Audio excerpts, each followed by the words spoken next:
আমন্ত্রণ ২১-এর রাতে আমাদের আজকের বিষয় কার সাথে কার আঁতাত। আমাদের সঙ্গে স্টুডিওতে উপস্থিত আছেন বিএনপির ভাইস চেয়ারম্যান শামসুজ্জামান দুদু, আপনাকে স্বাগত জানাচ্ছি। আমাদের সঙ্গে আছেন বাংলাদেশ জামায়াতে ইসলামী ঢাকা মহানগরী দক্ষিণের সহকারী সেক্রেটারি ডক্টর আব্দুল মান্নান, আপনাকে স্বাগত জানাচ্ছি।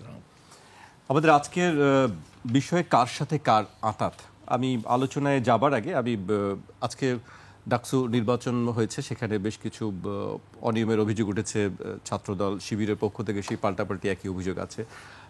আমরা এরপরে ডাকসুতেও আমরা দেখেছি, ডাকসুতেও একই ধরনের অভিযোগ ছিল, পাল্টাপাল্টি অভিযোগ ছিল। আমি প্রথমে দুদু ভাইকে দিয়ে শুরু করতে চাই। দুদু ভাই, এই জাকসুর যে আমরা অবস্থা দেখলাম যে একে অপরের বিরুদ্ধে পাল্টাপাল্টি অভিযোগ, এই বিষয়গুলোকে আপনি কিভাবে দেখছেন আসলে? জি, আপনাকে ধন্যবাদ, তাকে শুভেচ্ছা, এবং যারা দেখছেন তাদেরকে শুভেচ্ছা অভিনন্দন। প্রথম কথা বলি যে অনেকদিন পর ডাকসু নির্বাচন হচ্ছে, এমনকি জাকসু ৩৩ বছর পরে। ৩৩ বছর পরে। তো এখানে নানামুখী পোলারাইজেশন আছে, নানা ধরনের ঘটনাবলী আছে। আমার কাছে আমরাও একসময় ইউনিভার্সিটি ক্যাম্পাসে ছিলাম, এইটি আমি ডাকসুর ভিপি প্রার্থী হয়েছি, যেটা খুব সাড়া জাগানো দুদু রিপন, তারপরে আমান খোকন, তারা জয়লাভ করছিল। তার আগে 17 সংগঠনের আমার সময় ছাত্র সংগ্রাম পরিষদের বিরুদ্ধে আমি একক প্রার্থী হিসাবে বা একক দল হিসাবে আমরা ইলেকশন করেছি। সেই সময়ের হোসেন মোহাম্মদ এরশাদের সামরিক স্বৈরতন্ত্রের বিরুদ্ধে দেশে আন্দোলন চলছিল, এবং সেই আন্দোলনের প্রেক্ষাপটে এই নির্বাচনটা সংগঠিত। তাও পিছনে একটা বড় সময় গ্যাপ ছিল তার আগে। তো এই নির্বাচন সেই সময় সারা বাংলাদেশের আন্দোলনরত শক্তিকে একটা ঝাঁকি দিয়েছিল। উত্তম সময় ছিল তখন, বেশ উত্তেজনা, উদ্দীপনা, মানে ক্যাম্পাস ভিত্তিক যারা ওই সময় যারা ছিল তারা সেই সময়ের কথাটা ভুলতে পারবে বলে আমার কাছে মনে হয়, যেন আমরা ভুলতে পারি না। সব নির্বাচনে যার যার সময়টা তার মনে থাকবে। পরেরটা তো আমান খোকন যেতে 90-এর গণঅভ্যুত্থানে 1 বছর পরে ডাকসু এবং অন্যান্য ছাত্র সংগঠনদের জাতীয় ছাত্র ঐক্য, তাদের নেতৃত্বে, এবং এই আন্দোলনের মধ্য দিয়ে 91-এ জাতীয় সংসদের নির্বাচন অনুষ্ঠিত হয়। তা আমি কেন এই কথাটা তুললাম, ডাকসু যখন যেগুলো হয়, তার পূর্বতন যারা নেতৃবৃন্দ থাকে, ডাকসু এবং ছাত্র সংগঠনের সাবেক নেতারা থাকেন, তারা কিন্তু ক্যাম্পাসে আসেন, মানে ওই সময়টাকে উপভোগ্য সময় হিসাবে, এক ধরনের উৎসাহ, উদ্দীপনা, উৎসব এগুলো হয়। আমাদের সময় এটা আমি লক্ষ্য করেছি। কিন্তু এবারকার নির্বাচনটা আমি প্রত্যাশা করেছিলাম যে আমরা গিয়ে হয়তো পরিচিতি সব একটা বক্তৃতা করব, আমাদের সময়ের অভিজ্ঞতাটা জানাবো, আমার হলে আমি যাব। আমি যেহেতু একটা ছাত্র সংগঠনের সভাপতি ছিলাম, কিন্তু বিধিনিষেধের জালে পড়ে আমরা আর যেতে পারি না। তা আমার কাছে তখন মনে হয়েছে যে ডাকসু হচ্ছে প্রাচ্যের অক্সফোর্ড, এটা গণতন্ত্রের সূতিকাগার বলা হয়। আর গণতন্ত্র হচ্ছে একটা উন্মুক্ত পৃথিবীকে সামনে নিয়ে আসে, যেখানে বিতর্কের অবকাশ থাকে, পারস্পরিক চিন্তা ভিন্নতা থাকার প্রতি শ্রদ্ধা থাকে, ভালোবাসা থাকে। সেই জিনিসগুলো ঢাকা বিশ্ববিদ্যালয়ের, মানে আমাদের সময় ঠিক তা না। এটা যেমন 52-র ভাষা আন্দোলন, এটা পাকিস্তান আমলে হয়েছে। এমনকি দেখা যাবে যে 47-এ যে পাকিস্তান আন্দোলন, সেখানেও ঢাকা বিশ্ববিদ্যালয়ের ভূমিকা ছিল।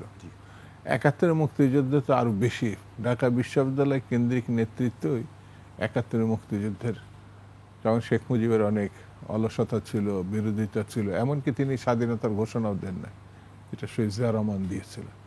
কিন্তু প্রথম পতাকাটা কলাভবনেই উঠছিল স্বাধীনতা যুদ্ধের, 71 মুক্তিযুদ্ধের সময়। তো সেই ঢাকা বিশ্ববিদ্যালয়ে এবার যখন ইলেকশন হচ্ছে, তখন আমরা স্বাভাবিক প্রত্যাশা অপেক্ষায় ছিলাম যে আমরা যেতে পারবো। কিন্তু আমি একটু হোঁচটি খেলাম, যেটা আগেই বললাম, যে সে আমন্ত্রণ বলার আগে তারা বলেছে বিধিনিষেধ আছে।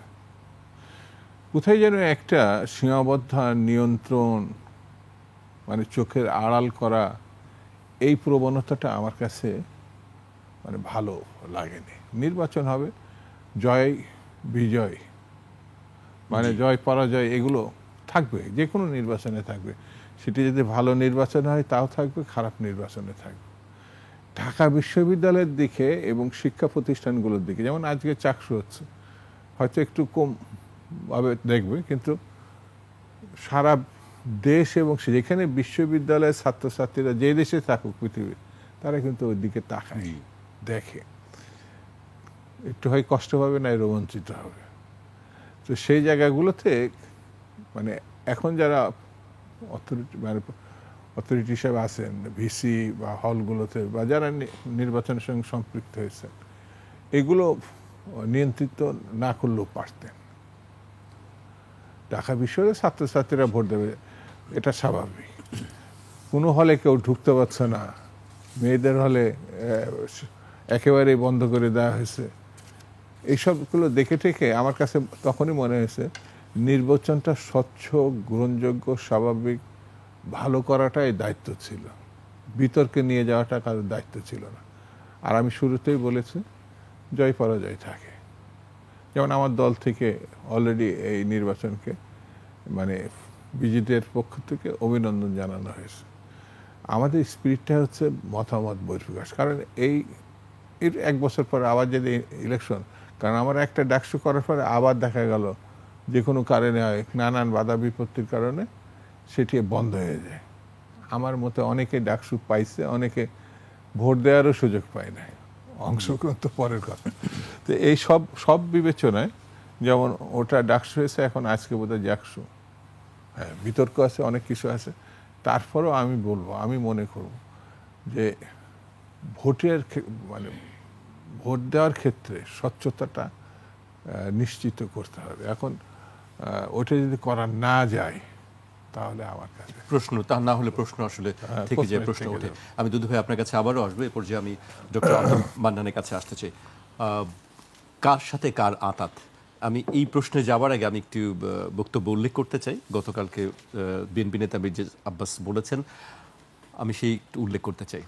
আমি বলতে পারি না ঢাকা বিশ্ববিদ্যালয়ে জামায়াত ইসলামের এত ভোট কোত্থেকে আসলো, আমার তো হিসাব মেলে না ভাই। এটাকে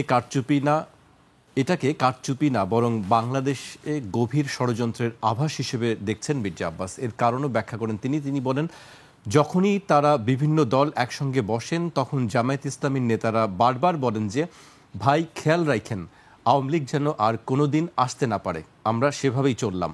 আর তলে তলে আওয়ামী লীগের সঙ্গে আঁতাত করে ছাত্রলীগের সব ভোট জামায়াত নিয়ে নিল। এই বক্তব্য কালকে উনি দিয়েছেন, তারপর থেকে সেটা নিয়ে আলোচনা চলছে, সমালোচনা চলছে, এটার ব্যাখ্যা চলছে। কেন বলছেন? বিএনপির একাধিক নেতা একই কথাই বলেছেন যে আসলে ছাত্রলীগ শিবিরকে ভোট দিয়েছে। তারপরে আপনি কি বলেন ডক্টর আব্দুল মান্নান? জি, আপনাকে ধন্যবাদ। আমাদের শ্রদ্ধাভাজন বড় ভাই দুদু ভাইকেও ধন্যবাদ জানাই। দেখেন, আমি অন্য বিষয়ে আলোচনার আগে আপনার প্রশ্নটার উত্তর দিয়েই আমি আলোচনায় যেতে চাই। ইসলামী ছাত্র শিবির যে ঐক্যবদ্ধ শিক্ষার্থী জোট গঠন করেছিল, সেই জোটের যে ইশতেহার ছিল, সেই ইশতেহারের ভিতরে কিন্তু এর উল্লেখ আছে, নাম্বার 1। নাম্বার 2 হচ্ছে 5ই আগস্টের আগে যে জুলাই গণ অভ্যুত্থানের আগে কোটা সংস্কার যে আন্দোলন, বৈষম্য বিরোধী আন্দোলন, এই আন্দোলনের সাথে ইসলামী ছাত্র শিবির প্রত্যক্ষভাবে জড়িত ছিল। ক্যাম্পাসের ভিতরে, হলগুলোতে বিভিন্নভাবে তাদের অবস্থান ছিল। তারা নির্যাতিত হয়েছে, নিষ্পেষিত হয়েছে, নিগৃহীত হয়েছে, কিন্তু ক্যাম্পাসকে ছাড়ে নাই, ক্যাম্পাসের ভিতরেই ছিল। এবং গণ অভ্যুত্থান পরবর্তী ক্যাম্পাসে যে ছাত্র রাজনীতি বলে যেটাকে বোঝাই, প্রকৃত কল্যাণের জন্য যে ছাত্র রাজনীতি, সেটা উপহার দিয়েছে ইসলামী ছাত্র শিবির। দেখেন, জুলাই গণ অভ্যুত্থানের সকল শহীদ পরিবার এবং আহতদের পাশে আমাদের মাদার অর্গানাইজেশন সহ সবাই কিন্তু ব্যাপকভাবে সারা দেশে অবস্থান গ্রহণ করেছে, যেটা নতুন প্রজন্ম, তরুণ প্রজন্ম এটাকে সাধুবাদ জানিয়েছে এবং তারাই তো আহত হয়েছে, তাদের পরিবারেই শহীদের লাশ গিয়েছে। সো দ্যাট এখানে আমাদের এই পজিটিভ কর্মকর্ম আমাদেরকে সাধারণের ভিতরে অনন্য করে তুলেছে। এরপর আপনি যদি দেখেন যে গরমের সময়, প্রচণ্ড গরমে বিশুদ্ধ খাবার পানির ব্যবস্থা করেছে, রোজার সময় গণ ইফতার কর্মসূচি পালন করেছে, বিজ্ঞান মেলা তৈরি করেছে, আমরা থামবো না, জন্মভূমি অথবা মৃত্যু, এই যে কর্মসূচি দিয়ে ছাত্রদের পাশে থেকেছে, শিক্ষাবৃত্তি দিয়েছে, মেডিকেল ক্যাম্প তৈরি করেছে, ছেলে মেয়ে। অন্যান্য রাজনৈতিক দলেরও অংশগ্রহণ ছিল। হ্যাঁ, না, আমরা বলছি যে শিবিরের ব্যানারে হয়েছে, সেখানে সর্বসাধারণের জন্য সেটা হয়েছে। এই যে এক নাগাড়ে ছাত্রছাত্রীদের কল্যাণ, বিশ্ববিদ্যালয়ের কল্যাণ, মানবতার কল্যাণের জন্য ইসলামী ছাত্র শিবির যে কর্মসূচিগুলো নিয়েছে, এই কর্মসূচি ইসলামী ছাত্র শিবিরকে এই জায়গায় নিয়ে এসেছে। আরেকটা কথা আমি আপনাকে বলতে চাই যে মির্জা আব্বাস ভাই উনি একজন প্রবীণ রাজনীতিবিদ, উনি অভিজ্ঞ, তো উনি কিভাবে এটা বলেন একটা প্রমাণ দিই, আরো একাধিক, শুধু আমি মির্জা আব্বাস না, একটা প্রমাণ দিই আপনাকে। এদেশে যদিও আমরা আমাদের আমিরে জামাত বলেন যে সংখ্যালঘু বলতে কোনো কিছু নাই, সবাই বাংলাদেশের নাগরিক, কিন্তু জগন্নাথ হলে যে ভোটটা হলো, সকল জায়গার ভোটের সাথে জগন্নাথ হলে আমাদের ভিপি পাইলেন 10 ভোট, জিএস পাইলেন 5 ভোট না 6 ভোট। তো কাদের ভোট ব্যাংক, এই জিনিসটা কিন্তু ইস্টাবলিশড বাংলাদেশের মাটিতে, আপনি অফিসিয়ালি বলেন আনঅফিসিয়ালি বলেন। তাহলে সেই ভোট ব্যাংক কাদের পক্ষে গিয়েছে সেটা মানে জনগণ জানে, ঢাকা বিশ্ববিদ্যালয়ের ছাত্ররা জানে। ঢাকা বিশ্ববিদ্যালয়ের ছাত্রদেরকে দলীয় ট্যাগ দিয়ে বা অন্য কোনো ট্যাগিং দিয়ে এগুলো থামানো যায় না। আমি বলবো যে এটা আদর্শিক রাজনীতির কাছে হেরে গেছে। ঢাকা বিশ্ববিদ্যালয়ের ছাত্রদেরকে আমরা আদর্শ দিয়ে জয় করেছি, আর ভাইরা এই আদর্শিক রাজনীতির কাছে পরাজিত হয়েছেন। এটাই হচ্ছে আমার বিশ্লেষণ। যার কারণে মির্জা আব্বাস ভাই যেটা বলেছেন এটার কোনো সত্যতা, বাস্তবতা নেই। বরঞ্চ জাতীয় রাজনীতিতে ওনারা কিভাবে আবার এগুলোকে প্রমোট করতে চাচ্ছেন, জাতীয় পার্টি যখন বলে আওয়ামী দোসররা যে এখন দায়িত্ব বিএনপির আমাদের রক্ষা, এবং বিএনপি অফিসের বিষয়ে বিবৃতিও তো এসেছে পক্ষে বিপক্ষে বিভিন্ন রকম। তো এই যে জায়গাগুলো, কারা আওয়ামী ভোট ক্যাশ করতে চায় আর কারা চায় না, এগুলো কিন্তু খুব ক্লিয়ার। বাট আমরা কিন্তু সার্বজনীন রাজনীতি করার চেষ্টা করেছি। 5ই আগস্ট পরবর্তী সময়ে একবারে ঢাকেশ্বরী মন্দির থেকে শুরু করে সকল জায়গায় আমরা পাহারাদারি করেছি। তার মানে আমরা বাংলাদেশ এবং বাংলাদেশের মাটি মানুষকে নিয়েই এই রাজনীতিটা সাজাতে চেয়েছি, সেইটারই রেজাল্ট আমরা মনে হয় পেয়েছি। আর যেটা একটু আগে আপনি আলোচনা করতেছিলেন যে জাকসু নির্বাচন সহ অন্য জায়গায়, দেখেন বাংলাদেশের এই নির্বাচন ব্যবস্থাগুলো মানে সকল পরিসরে দীর্ঘদিন অনুপস্থিত ছিল। যা উপস্থিত ছিল সেগুলো একতরফা ছিল। গত 3টা নির্বাচন, এই নির্বাচন এই জাতির আশা আকাঙ্ক্ষাগুলো পূরণ করে না। এর পরবর্তীতে সে যেটা হয়েছে, যে নির্বাচন, এখানে যে ত্রুটি বিচ্যুতির কথা বলা হচ্ছে ডাকসুতে, এটা খুবই কম এবং অপ্রতুল। তারপরেও কিন্তু সকল দলই এই অভিযোগ পাল্টা অভিযোগ করার সুযোগ পেয়েছেন এবং তার ব্যাপারে কিন্তু ব্যবস্থাও নেওয়া হয়েছে। এই ব্যবস্থা গ্রহণ, একজন নির্বাচন পরিচালনা করতেছিলেন তাকে প্রত্যাহার করা হয়েছে। যিনি নির্বাচন টিএসসিতে একজন ম্যাডাম, মোনামি ম্যাডাম, যিনি দায়িত্ব পালন করতেছিলেন, তার সাথে যখন ছাত্ররা দুর্ব্যবহার করেছে তখন তাকেও প্রত্যাহার করে নেওয়া হয়েছে ওখান থেকে। উনি অনেক কষ্ট পেয়েছেন। দেখেন, এরকম একজন শিক্ষককে আবার ওইখানেই দাঁড়িয়ে ছাত্ররা ট্যাগিং দেওয়ার চেষ্টা করেছে উনি শিবির জামাত। তো যখন পক্ষে যাবে তখন হচ্ছে আমার লোক, আর যখন বিপক্ষে চলে যাবে তখন যে ট্যাগিং, এই ট্যাগিংয়ের বিরুদ্ধে কিন্তু ঢাকা বিশ্ববিদ্যালয়ের ছাত্ররা অবস্থান নিয়েছে। এই রাজনীতি আওয়ামী লীগ এবং তার ফ্যাসিবাদী শক্তিরা করতো, সেটা গ্রহণযোগ্য না। গতকাল রাত্রে আপনি দেখেছেন যে সকল মিডিয়া এসেছে যে জাহাঙ্গীরনগর বিশ্ববিদ্যালয়ে সাবেক রাজনৈতিক নেতৃবৃন্দদের দীর্ঘ সময় নির্বাচন কমিশনের অফিসে এবং তাদের সেই জায়গায় সেখানে মিটিং সিটিং হয়েছে, চা খাওয়া হয়েছে। তো এটা না করলে হতো না। এই রাত্রটুকু একটু একটা রাত একটু দেরিতেই দেখা হতো, একদিন পরে বিজয়ের পরেই দেখা করতেন।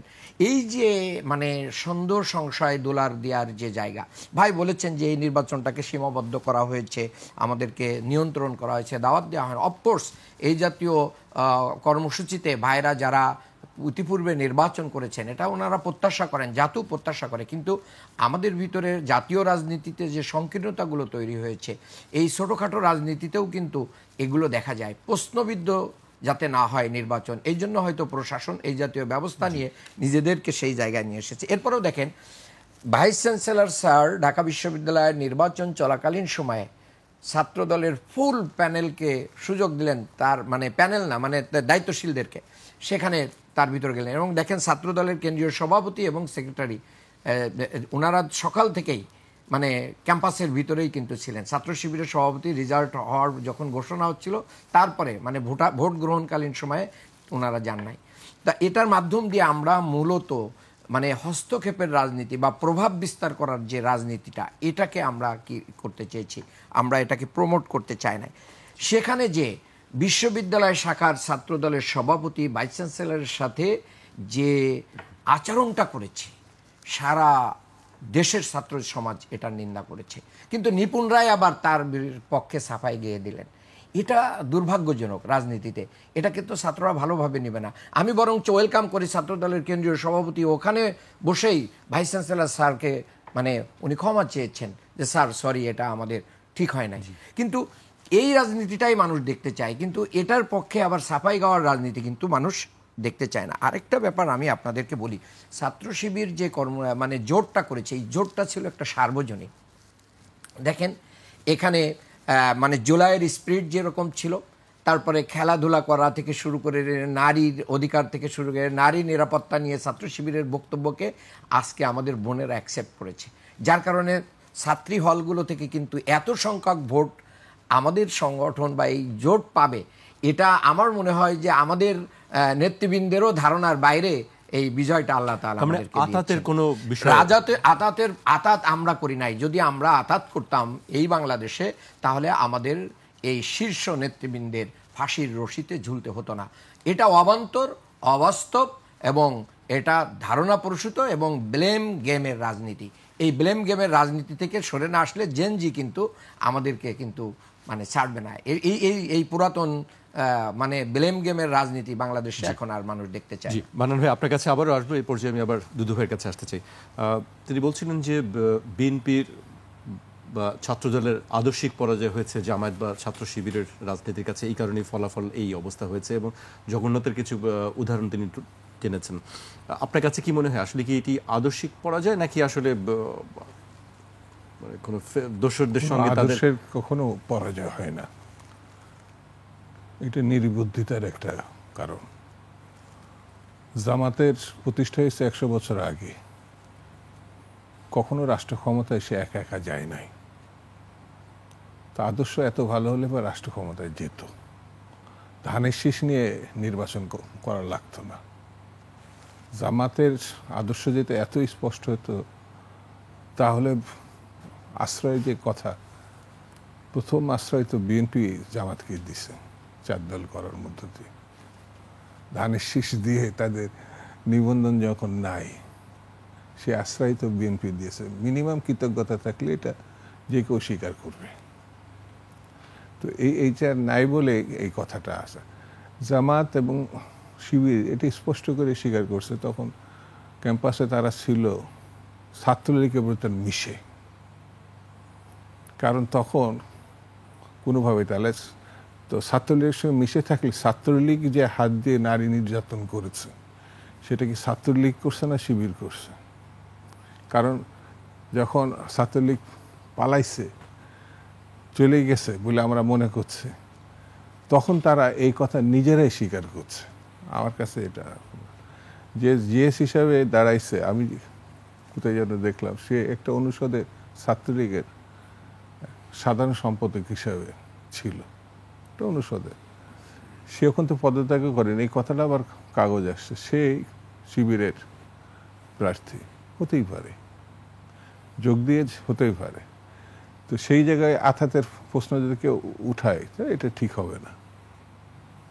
আমার বিবেচনা ছাত্রলীগের ভিতরে থেকে নিজেকে রক্ষা করব, এটা নিয়ে অভিযোগ করা ঠিক হবে না।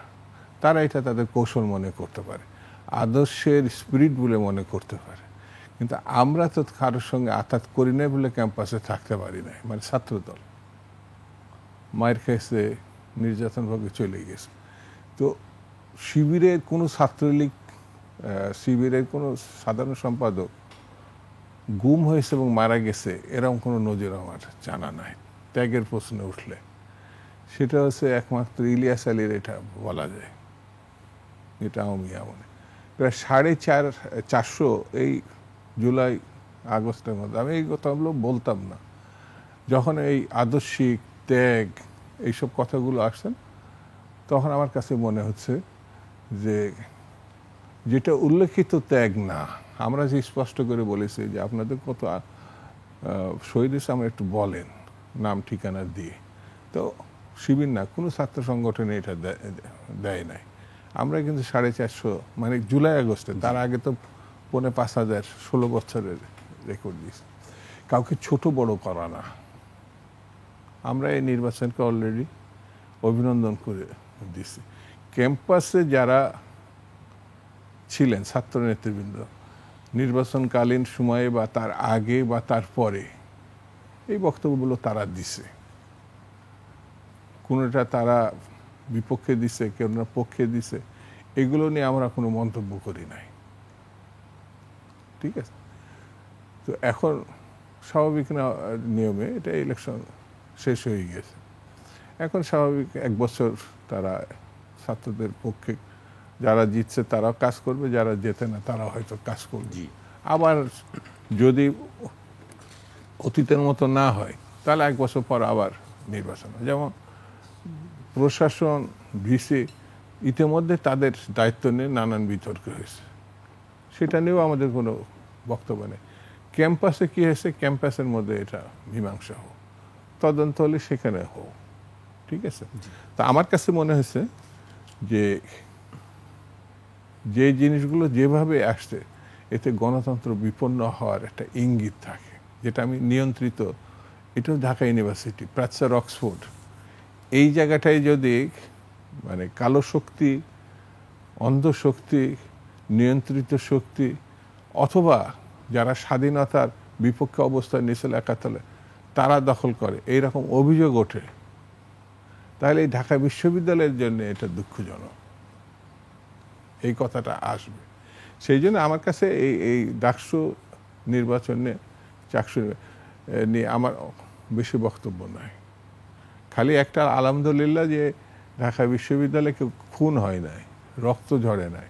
বিতর্ক তো হতে পারে, ডেমোক্রেসিতে ওর পক্ষে বলবে, ওর পক্ষে বলবে, ওর নিজেরটা প্রচার করবে, আদর্শের কথা বলবে, এটা খুব স্বাভাবিক ব্যাপার, এটা নিয়ে উদ্বিগ্ন হওয়ার কিছু নেই। শুধু আলহামদুলিল্লাহ যে এখানে সেই ধরনের বল প্রয়োগের পরিস্থিতি আমরা দেখি নাই। হ্যাঁ, কিছু ভোট কারচুপি বা কিছু কিছু জায়গায় ভোট অন্যায়ভাবে দেওয়া হয়েছে, অথবা এরকম ব্যালট বাক্স কেউ অনেক কিছু নিয়ে এসে সামনে, এইসব বিতর্ক তারা যথাযথ কর্তৃপক্ষ এটা তদন্ত সাপেক্ষে একটা কথা বলবে, এটা আমরা প্রত্যাশা করি। এ পর্যায়ে আমাকে একটি বিরতিতে যেতে হচ্ছে। দর্শক, একটি বিরতি নিচ্ছি, বিরতির পর আবারও ফিরবে 21 রাতে, আমাদের সঙ্গেই থাকুন।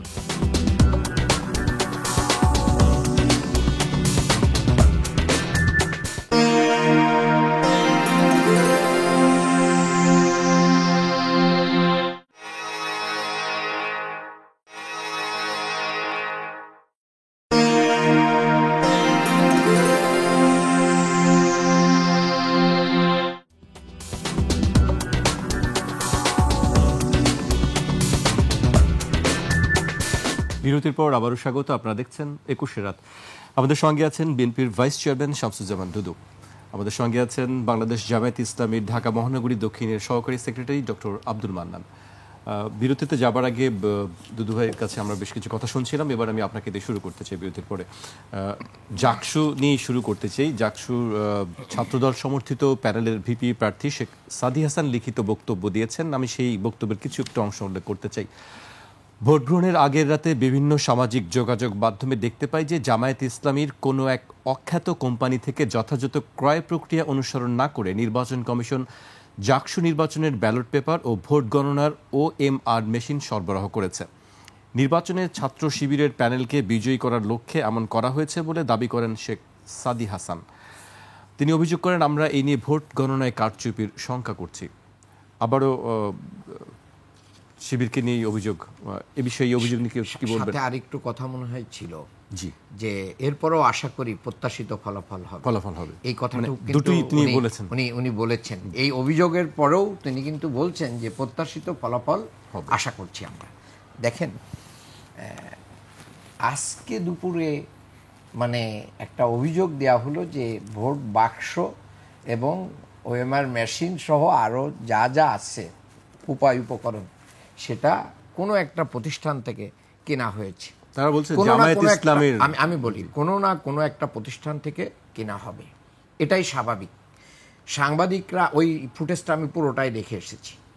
সাংবাদিকরা যখন ঘিরে ধরে প্রশ্ন করে, উনি লিখিত টুক বলে চলে গেছেন, আর উত্তর দেন নাই। শেষে মানে দাঁড় করানোর চেষ্টা করেছেন, উনি দাঁড় থাকেন নাই, চলে গেছেন উঠে।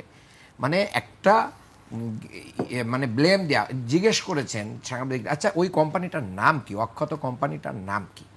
আর আমি দেখলাম যে টিচাররা যখন ভোট গ্রহণ শুরু করছেন তখন কিন্তু ওনারা সমস্ত বক্স খুলে এটাকে ওপেন করে দেখাচ্ছেন কোথায় কি আছে না আছে। তাহলে এখানে কি হয়েছে বা হয় নাই, কোন কোম্পানি থেকে কেনা হয়েছে, সেই কোম্পানির প্রোডাক্ট হলে কি মানে এটা মানে ইয়ে হয়ে যাবে, ওটা ফ্রেশ হবে না?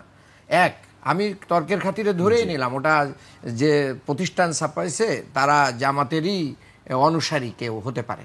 তো যদি হয়েই থাকে তাহলে সেটা তো বিলো রেট দিয়ে সেটা পেয়েছে হয়তো, আমি জানি না কি হয়েছে, বাট এটা কর্তৃপক্ষই ভালো জানে। তা কর্তৃপক্ষ যখন এটা করলো তখন কর্তৃপক্ষের ভিতর থেকে এই বিষয়গুলো দেখা উচিত ছিল।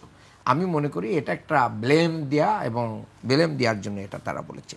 দ্বিতীয় কথা, আপনি দেখেন যে যখন তারা শুনেছে শেখ সাদি হাসান ছাত্রদলের ভিপি ক্যান্ডিডেট, তিনি যখন শুনছেন যে বঙ্গমাতা ফজিলাতুন্নেসা হলে জাল ভোট হচ্ছে, তিনি দলবল নিয়ে ঢুকে পড়েছেন। দলবল নিয়ে ঢুকে পড়ার সাথেই আরেকজন নেতাকে তিনি নির্দেশ দিচ্ছেন কোনো ক্যামেরা থাকবে না, সব বের করে দিতে হবে। একবারে স্পষ্ট দেখা যাচ্ছে। সেই ক্যামেরা যে বের করতে গেছে সাংবাদিকরা তাকে ঘেরাও করেছে। পরে বলছে ম্যাডাম এটা বলেছে। পরে ম্যাডাম এখানে ফিরে এসেছেন। ম্যাডাম ফিরে এসে তাকে জিজ্ঞেস করে, তুমি কে, আমি কি তোমাকে এটা বলেছি? আমি তো এটা বলি নাই, তুমি কেন আমার নাম ভাঙিয়ে এটা বলছো? তাহলে রাজনীতিতে তো মানে যদিও আমাদের ছোট ভাই তারা হয়তো বা এতটা পরিপক্ক না, মানে একটা কাজ করতে হলে তো কিছু পরিপক্কতার পরিচয় দেওয়া উচিত। যে এখানে একদিকে ক্যামেরা বের করে দিবেন, দলবল নিয়ে ঢুকে যান, অবশ্যই প্রার্থী ঢুকতেই পারে, পারমিশন নিয়ে প্রার্থী যে কোনো জায়গায় ঢুকতে পারে, সেখানে ঢুকবেন। ঢোকার পরে তো ওখানে সাধারণ মেয়েরাই কি করেছে, এটার এইভাবে ঢোকাটাকে কি প্রতিবাদ জানিয়েছে।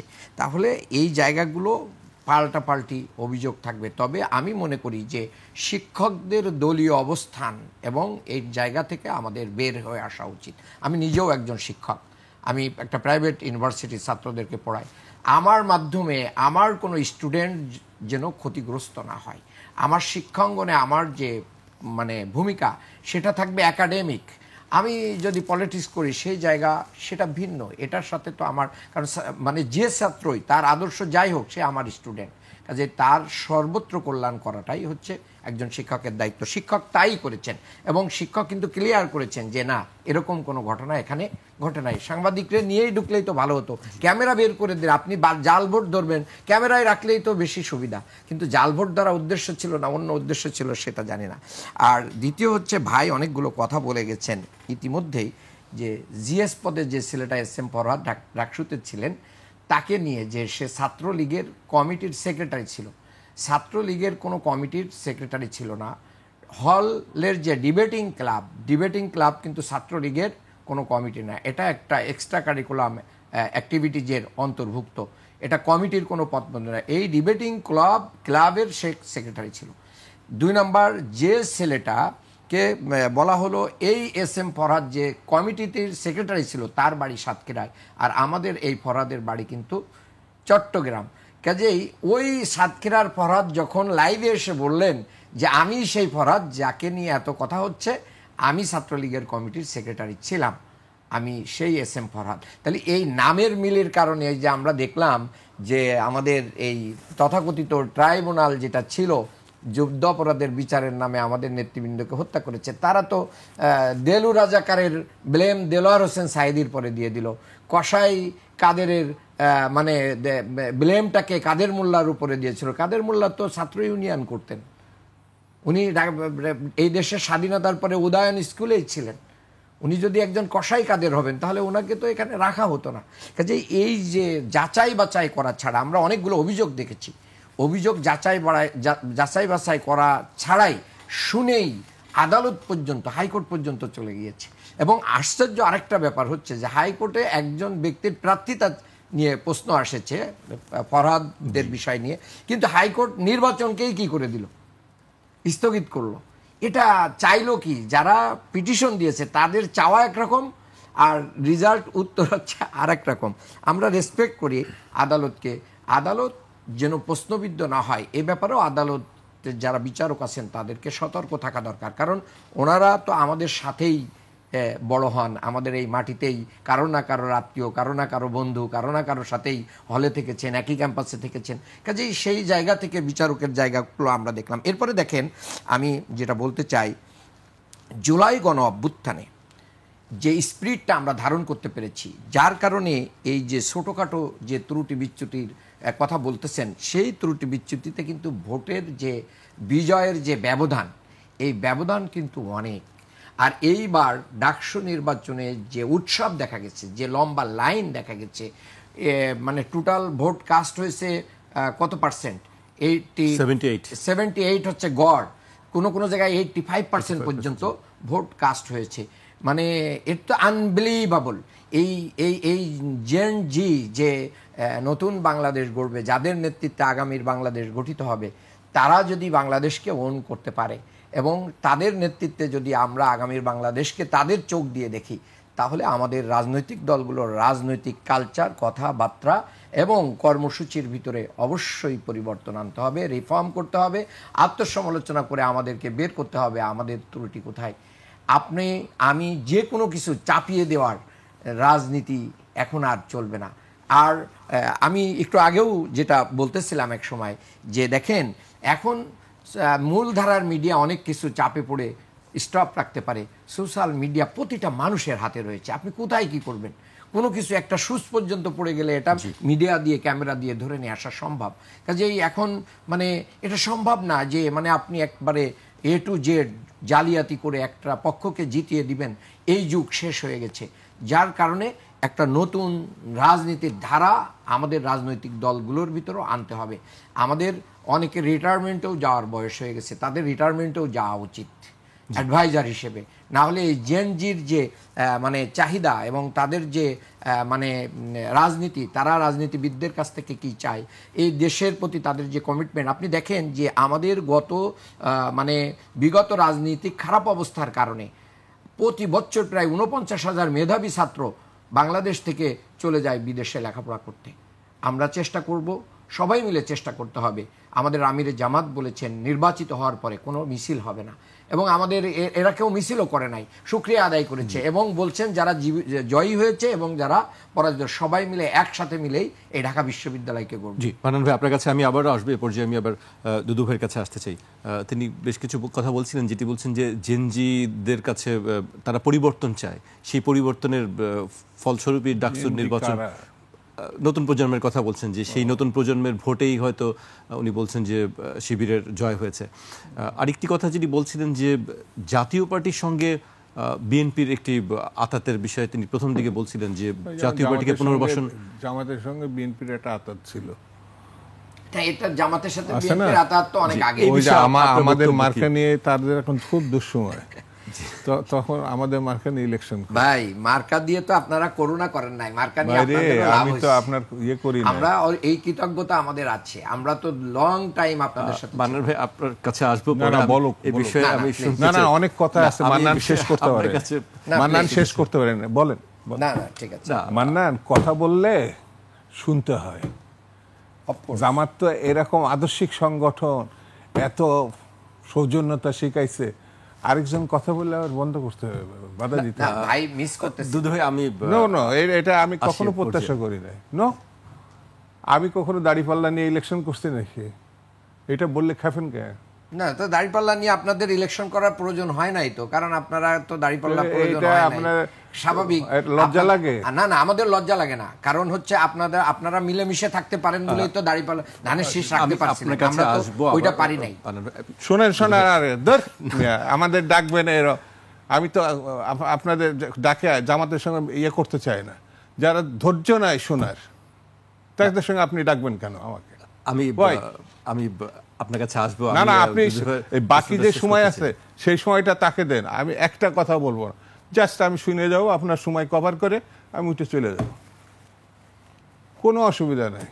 দুধ ভাই একটু আমি অন্য প্রসঙ্গে আসি। না না না, আমি আমার সময়টা তাকে দিয়ে দিলাম। আপনি আরো যদি কথা বলতে, আমরা আপনার কাছে শুনতে চাই, আমরা আপনার কাছে শুনতে চাই। আমি আর কথা বলবো, আপনি বলেন, আমার বাকি সময় ভাইকে দিলাম, অসুবিধা। আমার আর কথা বলার ইচ্ছা নেই। দুজনের সময়ই আমাদের প্রয়োজন, আমরা চাই। আমি একটু অন্য প্রসঙ্গে আসতে চাই। আমি জুলাই আমি এটা ভুল জায়গায় আসছি ভাই, তাহলে এটুকু বলে রাখি। আপনি যদি পারমিশন দেন আমি উঠে চলে ভাই, আপনি তো সিনিয়র আমাদের, আপনারা তো ধৈর্য। আমি আপনাদের দুজনের কাছে বিনীতভাবে অনুরোধ করছি, আমরা আসলে আমাদের জায়গা থেকে যার যার অবস্থান থেকে কথা বলি। দুধ ভাই, আমি আপনাকে রিকোয়েস্ট করছি। না না ভাই, যার যার অবস্থান থেকে না, আমি কথা বলবো, তার কথা বলার সময় একেবারে চুপ হয়ে থাকলাম। আমি যে এখানে আসি এটাই তো বুঝতে দিলাম না। জি, আমার একটা কথা যখন পছন্দ হবে কথা বলবেন না। আমার টকশোর বয়স 30 বছরের ঊর্ধ্বে। জি, আমরা জানি দুধ ভাই, আমরা বিষয়গুলো আমরা জানি। আমরা আশা করব তিনি আর কোনো কথা বলবেন না, আপনার কথাই শেষ। না না, সেই জন্য আমার আর ওই রুচির মধ্যে নাই। আমি আমার কথা বলার জন্য আসি, আমি কখনো ক্রস করি না। আমার এটা হলো রাজনীতি। জি, আমরা দেখেছি, আমরা জানি। আমার সময় ছাত্ররা শিবিরে ছিল হলো তায়ের সাহেব, এখন উনি অনেক বড় নেতা জামাতের। ওই সময় আমি ছাত্রদলের প্রেসিডেন্ট, উনি। না না না, এই জন্যই বলছি, তখন এই ঢাকা বিশ্ববিদ্যালয় কি পরিস্থিতি তায়ের সাহেব জানে, আমি জানি। তারা এখন অনেক ভালো জায়গায় আছে আলহামদুলিল্লাহ। শিবিরের সঙ্গে জামাতের সঙ্গে বিএনপি মত প্রকাশে বিশ্বাস করে, মত দমনে না। এটা আওয়ামী লীগ করে, সমস্ত দল ব্যান্ড করছে। বিএনপি সমস্ত দলকে ওপেন করছে। বিএনপির সময় জামাত নামে সংগঠন হয়নি, ইসলামিক ডেমোক্রেটিক লীগ তখনও পর্যন্ত আসতো না, তখন আসছে। কিন্তু শুনতে হয়েছে যে জিয়াউর রহমান এই জামাতকে রাজনীতি করতে দিচ্ছে। জিয়াউর রহমান রাজনীতি করতে দিচ্ছেন, জিয়াউর রহমান সকল মতকে সামনে আসার সুযোগ দিচ্ছে। এরশাদ সাহেবের সময় জামাত নামে আত্মপ্রকাশ করছে। প্রতিটা সংগঠনের আমার বিবেচনায় বাংলাদেশের, যদি আপনি স্বাধীনতা বিশ্বাস করেন, গণতন্ত্রে বিশ্বাস করেন, প্রতিটা ধর্ম, মত, পথ আপনাকে আত্মপ্রকাশের সুযোগ দিতে হবে। আমি কখনোই ওই ধরনের সমালোচনা পছন্দ করি না, আলোচনা। এই যে ডাকসু, এখানে আমি পছন্দ করলাম কি করলাম না সেটা বড় কথা না, কিন্তু এই বাস্তবতা আপনাকে স্বীকার করতে হবে। আমার দলও সেটা অভিনন্দন জানিয়েছে। জি, এবং এখানেও এসে আমি বললাম যে কোনো নির্বাচন গণতান্ত্রিক, সেটা আপনাকে মানতে হবে। জয় পরাজয়, আপনি শুধু জয়ী হবেন আর পরাজয় মানবেন না, তাহলে ডেমোক্রেসিতে না থাকা ভালো। এটা হলো একদলীয় কনসেপ্ট যারা বিশ্বাস করে, সেখানে যেটা হাসিনা করতো, শেখ মুজিব সাহেব করছে। কথা বলছেন, এখন বাংলাদেশে যে জায়গাটা আসছে, আমার বিবেচনায় যদি গণতন্ত্র রক্ষা করতে আমরা সক্ষম না হই, জেনজির কথা বললেন না আমার কাছে, জেনজি অবশ্যই দেশে দেশে তারা অকাতরে প্রাণ দিয়ে দিচ্ছে। প্রথমে শ্রীলঙ্কা, তারপর বাংলাদেশ, তারপর নেপাল, এখন শোনা যাচ্ছে ভারতের ভিতরে বিক্ষোভ দানা বাঁধছে তৈরি। অবশ্যই যে কোনো দেশের তরুণদের, যেমন আমি তার সঙ্গে একমত যে যারা প্রবীণ তাদের বিদায় নেওয়া উচিত। যেমন জামাতের শফিক সাহেবকে যেদিন বিশাল জনসভায় উনি পড়ে গেলেন, আমি শঙ্কিত ছিলাম যে ওনার হার্ট অ্যাটাক হলো নাকি ওখান থেকে উঠতে পারেন কিনা। হ্যাঁ, ওনার সঙ্গে একমত যে ডক্টর শফিক সাহেবের মতো যারা বয়সে একটা জায়গায় গিয়ে পৌঁছাইছে, অসুস্থ হয়ে গেছে, তারা যদি মনে করে, আমি বলতে পারি না যে আপনি চলে যান, এই যে খান আব্দুল গাফফার খান 100 বছরের ঊর্ধ্বে সীমান্ত প্রদেশের নেতা ছিলেন, সীমান্ত গান্ধী বলা হয় যাকে। মৌলানা আবাসানের 100 বছরের কাছাকাছি বয়সে উনি মৃত্যুবরণ। আমাদের দেশেও এরকম অনেকে সামর্থ্য থাকলে রাজনীতিতে যদি কেউ রিটায়ারমেন্টে যায়, সামর্থ্য থাকার পর ফাইন, নেই তারপরে অনেকে থাকতে চান। যেটা ওই যে ইন্ডিয়াতে একজন প্রধানমন্ত্রী বিজেপির ওই আস্তে আস্তে উনি মুভমেন্ট করতেন, প্রথম বিজেপি থেকে প্রধানমন্ত্রী হয়েছিলেন। তা আমার মেয়ে দেখে বলতো, পাপা তো হাঁটতে পারছেন না তো অটল বিহারী বাজপেয়ী তো মারা গেছেন। অটল বিহারী বাজপেয়ী, এবং সম্ভবত উনি কবিও ছিলেন। জি, কবি ছিলেন, গণতান্ত্রিক ছিলেন। অন্য 5 জন বিজেপির নেতা থেকে আমার কাছে তাকে ভিন্ন মতো, তিনি ওই রকম একটি হিন্দুবাদী সংগঠনের প্রধানমন্ত্রী হওয়ার পরও তার ধৈর্য, তার গণতান্ত্রিক চেতনাবোধ আছে না। এই যেমন জামাতে ইসলাম, ইসলামী আন্দোলন বা ইসলাম ঘরানা যে রাজনৈতিক দলগুলো আছে, হ্যাঁ, তাদের ইসলাম কেন্দ্রিক ভাবনা, চিন্তা, চেতনা, এটার উপর ভিত্তি করে তারা এই দলগুলো করে। তা আমার বিবেচনা, আমার কাছে মনে হয়েছে এই দেশে যদি গণতন্ত্র এবং স্বাধীনতা আপনাকে রক্ষা করা সম্ভব না হয়, তাহলে এই দেশ রক্ষা করা কঠিন হবে। স্বাধীনতা সার্বভৌম রক্ষা করা, কারণ আমার পার্শ্ববর্তী দেশটা ভয়ঙ্কর, যারা প্রতিনিয়ত সব থেকে গণতান্ত্রিক বিধি ব্যবস্থার মধ্যে দেশটা যখন ঢুকতে যাচ্ছে, তখনই তারা আমাদের সম্বন্ধে সারা বিশ্বে যেসব অপবাদ প্রচার করছে। যেমন এই দেশে আমি অন্তত ভারতের ওই যে হিন্দু নির্যাতন, নারীদের নির্যাতন, এই কথা বলছে, আমি প্রতিটা জেলায় খোঁজ নিয়েছি, একটা ঘটনা নাই, মানে শেখ হাসিনা পালিয়ে যাওয়ার পরে। বরঞ্চ যারা পালিয়ে গেছে ইন্ডিয়ায়, হিন্দু বলেন আর মুসলিম বলেন, যারা পালিয়ে গেছে তারা আওয়ামী লীগার, তারা হিন্দু মুসলিম এই কারণে পালায় নাই, তারা ছিল খুনি, তারা ছিল লুটেরা। তাদের ধর্ম পরিচয়ে বিশ্লেষণ করা ঠিক হবে না। আর আমার দেশে এখন প্রচুর হিন্দু এবং খ্রিস্টান, বৌদ্ধ, মুসলিম আজন্ম হাজার হাজার বছর থেকে দেশে বাস করছে, এখনো আছে। কিন্তু এই পার্শ্ববর্তী দেশটা আমাদের সারা বিশ্বে মনে হলো যেন এটা একটা ভয়ঙ্কর দেশ, ভয়ঙ্কর একটা রাজত্ব, এই পরিবর্তন হয়েছে। এখানে সবাই থাকতে পারলে হিন্দুরা থাকতে পারছে না, কিন্তু প্রমাণ হয়েছে যে এটা মিথ্যা কথা। সেই জন্য আমার কাছে মনে হয়েছে আমাদের আরো বেশি সতর্ক, আরো বেশি ধৈর্যশীল, আরো বেশি বিচক্ষণতার পরিচয় যদি আমরা না দিতে পারি, তাহলে আমাদের জন্য বিপদে আসতে পারে। জি, আমি শেষ পর্যায়ে চলে এসেছি, শেষ করব। আমি ডক্টর আব্দুল মান্নানকে দিয়ে শেষ করতে চাই। আজকে বিএনপি নেতা সালাউদ্দিন আহমেদ একটি কথা বলেছেন, ঐক্যমত্য না আসায় নির্বাচন আয়োজন নিয়ে চ্যালেঞ্জ রয়েছে। আমরা এখনো পর্যন্ত দেখতে পারিনি যে আসলে জুলাই সনদ নিয়ে ঐক্যমত্য, বেশ কিছু বিষয়ে মতবিরোধ রয়েছে এবং কিভাবে বাস্তবায়ন হবে সেই বিষয়টি এখনো, সেই ব্যাপারে ঐক্যমত্যটা এখনো পৌঁছানো যায়নি। খুব সংক্ষেপে বলবেন, আমরা শেষ করি। হ্যাঁ, ঠিক আছে, এটা রাইটলি বলেছেন। জুলাই সনদের ব্যাপারে ঐক্যমত্য হতে অনেক বিষয় হয়েছে, ঐক্যমত্য হয়ে আছে অনেক বিষয়, আবার কোনো কোনো বিষয়ে উভয় সাইড থেকে কি আছে, দ্বিমত আছে। তো কারোর থেকে একটু বেশি, কারোর থেকে একটু কম। সম্ভবত আমাদের দিক থেকে একটা বিষয়ে দ্বিমত আছে, আর ভাইদের থেকে মনে হয় 8টা বিষয়ের মতো দ্বিমত আছে, নোট অফ ডিসেন্ট দেওয়া আছে। এখন এই বিষয়গুলোর ভিতরে যতগুলো বিষয় ঐক্যমত্য হয়েছে, সেগুলোকেও যদি আমরা আইনি লিগ্যাল ফ্রেমওয়ার্কের ভিতরে না নিয়ে আসতে পারি, তাহলে বাংলাদেশে আমরা এখনও এটা এস্টাবলিশ করতে পারি নাই যে আমরা ক্ষমতায় যে এই ওয়াদা আমরা পালন করব। এই জায়গায় বাংলাদেশের মানুষরা এখনো পর্যন্ত আমাদেরকে মানে বিশ্বাস করতে পারে না। সেই জায়গায় রাজনৈতিক দলগুলোর ভিতরে যে সমস্ত ভেদাভেদ থাকে এবং বিভিন্ন বিষয়ে টানাপোড়েন থাকে, মূলত এই জায়গাটাও আরও কি হচ্ছে, আমাদেরকে দেরি করতেছে। আমি মনে করি নির্বাচন নিয়ে যদি বাংলাদেশের দীর্ঘ সময় ক্ষমতায় থাকা একটি দল, তাদের এক্সপিরিয়েন্স থেকে তারা যদি বুঝতে পারেন যে ইতিপূর্বে নজির রয়েছে যে এরকম লিগ্যাল ফ্রেমওয়ার্কের ভিত্তিতে, জুলাই সনদের ভিত্তিতে আগামী নির্বাচন করার যে ঘোষণা অন্য অন্য দলগুলো দিয়েছে, সেই দলগুলোর প্রতি রেসপেক্ট রেখে, বাংলাদেশের জনগণের প্রত্যাশার প্রতি রেসপেক্ট রেখে যদি এটা যত দ্রুত আইনি ভিত্তি দেওয়া যায়, ততই বাংলাদেশে একটা সুন্দর গণতন্ত্রের পথে বাংলাদেশ এগিয়ে যাবে। এবং এটা ষড়যন্ত্র নয়, এটা বাংলাদেশকে একটা অনন্য উচ্চতায় নিয়ে যাওয়ারই একটা সুযোগ। জি দুদু ভাই, জুলাই সনদ নিয়ে কিছু বলতে চান?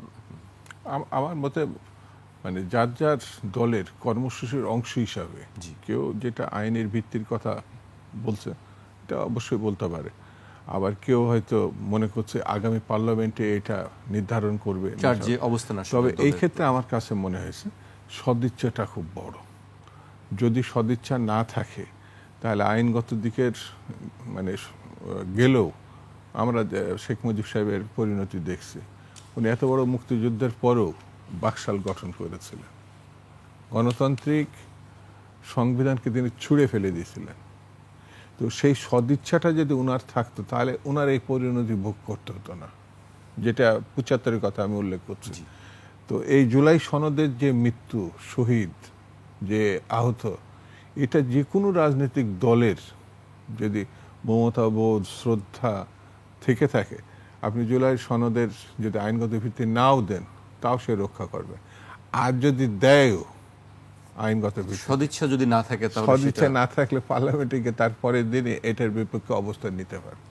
আমাদের ক্রাইসিসটা আমার কাছে মনে হয়েছে যে আমরা মুখে বলি যে জিনিসটা, সেটা আমি বিশ্বাস করি কিনা, মানে এটা নেশনকে এটা দায়িত্ব নিতে হবে, তাহলে পরে সেটি মানে রক্ষা করা সম্ভব হবে। এটা আমার কাছে মনে হয়। জি, আপনাদেরকে অনেক ধন্যবাদ আমাদেরকে সময় দেওয়ার জন্য। দর্শক, আজ এখানেই শেষ করছি। আবার দেখা হবে রোববার রাত ১২টায়। আপনারা সবাই সুস্থ থাকুন, নিরাপদে থাকুন, আর ২১-এর সঙ্গেই থাকুন।